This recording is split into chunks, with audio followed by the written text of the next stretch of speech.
Selamat datang di Andi Angkasa Channel, channel yang membahas tokoh, sejarah, sastra, dan budaya. Hari ini saya membahas marga Tai. Marga multi etnis tersebar di belahan wilayah dan mendunia. Telah ada di masa pra-dinasti Qin, namun leluhurnya tercatat pada masa dinasti Song. Mau tahu lebih lanjut?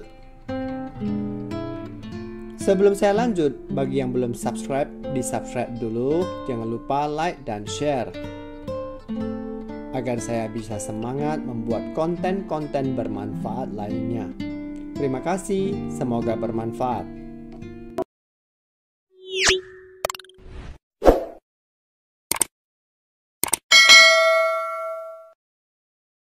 Menurut catatan sejarah Tiongkok, asal-usul marga Tai berawal dari kisah penumpasan pemberontakan terhadap paman raja Guan Cai Ho masa dinasti Zhou.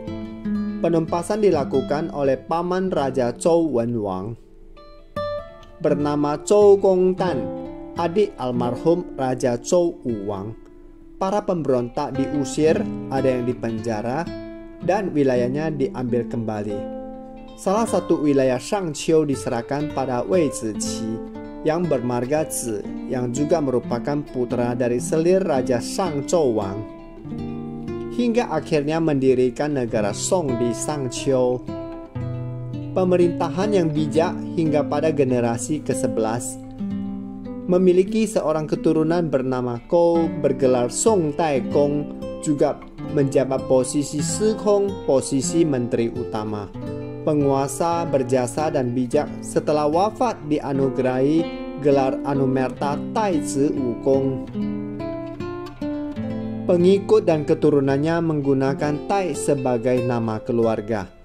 Teman-teman, sebelum saya lanjut bahas tentang sejarah, saya akan membahas aksara, makna, populasi, tokoh, sebutan, dan yayasan marga di Indonesia. Berikut adalah penulisan aksara Tai. Seperti yang Anda lihat di layar, satu persatu goresan. Dan arti dari Tai adalah meletakkan, memakai, dan menghormati.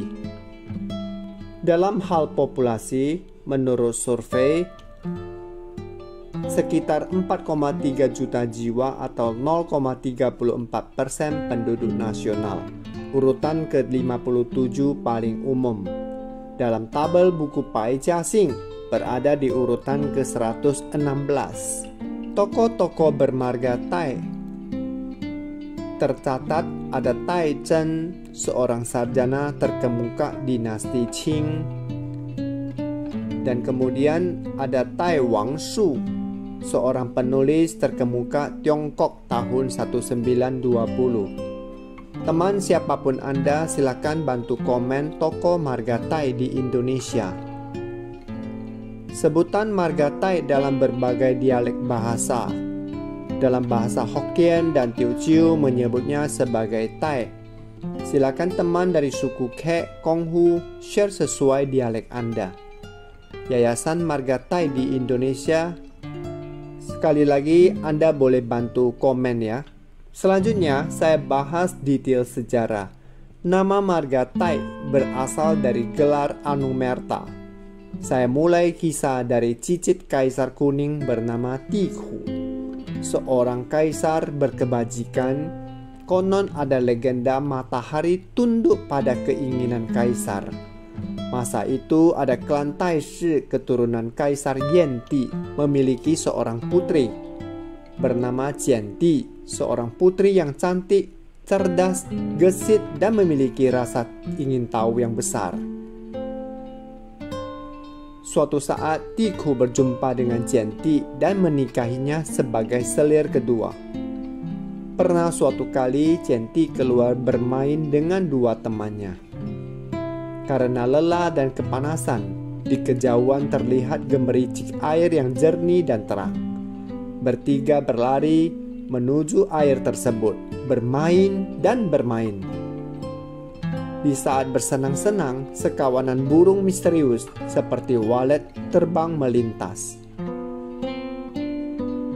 Di antaranya seekor berwarna hitam kokoh menjatuhkan telur burung bundar dan kristal. Jienti yang cerdas segera meraih telur burung tersebut. Tergiur dan tanpa berpikir panjang, langsung memakannya. Di malam hari, terasa sesuatu bergerak di dalam perutnya. Tak butuh waktu lama, perutnya pun membesar. Kemudian dia melahirkan seorang anak laki-laki bernama Xie. Xie tumbuh dengan bakat cerdas dan berbudi luhur sehingga dipercaya Kaisar Yao dan Kaisar Sun. Juga dipercaya membantu Tai sebelum menjadi kaisar. Xie mematuhi ajaran Kaisar Sun sehingga semua pejabat terpengaruh dan hidup damai. Kaisar Sun menganugerahi wilayah Shang dan menganugerahi marga Zi yang berarti telur. Pada masa Yao dan Sun, Xie adalah pemimpin Shang. Mampu memimpin militer dan punya nilai seni ukir kayu, pohon dan sebagainya. Xie dikenal dengan Xuan Wang, raja yang gaib. Ada lagi sebutan takdir burung misterius surgawi turun untuk melahirkan Shang dalam kitab kuno Xuan Niao. Keturunan dari Shang menghormatinya sebagai leluhur. Berawal dari Xie ke penerusnya hingga terbentuklah dinasti Shang.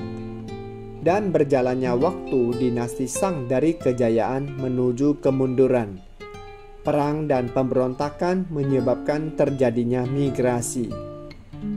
Orang-orang Shang berpindah, menyebarlah marga Shang ke berbagai wilayah.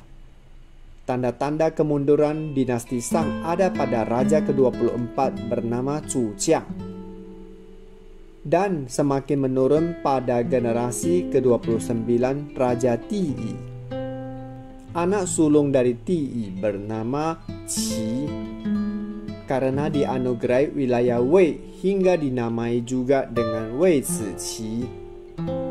Setelahnya ibunya ditetapkan sebagai selir, lahirlah Xin.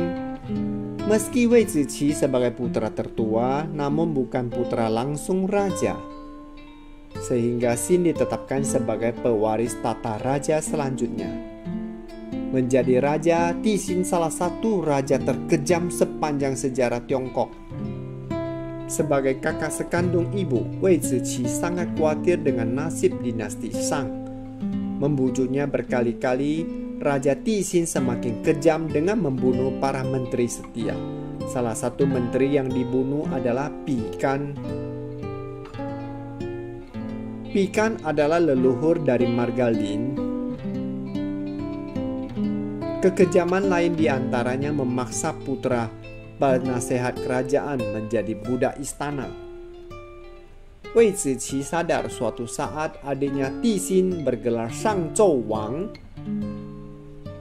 akan mati atau mungkin ditaklukkan. Dia segera tinggalkan istana dan pensiun.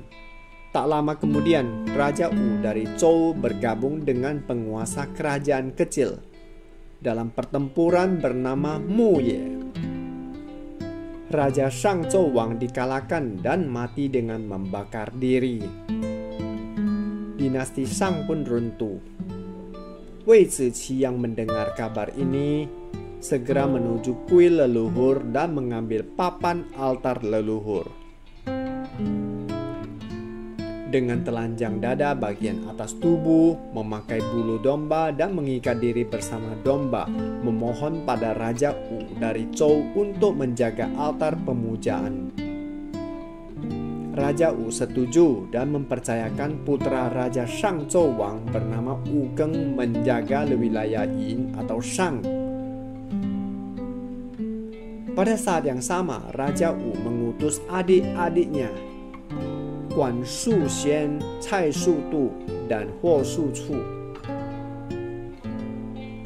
untuk menjaga kota dan mengawasi jalannya pemerintahan Diyin oleh Wu Geng sehingga disebut dengan 3 pengawas. Setelah kematian Raja Wu, Kaisar pertama dinasti Zhou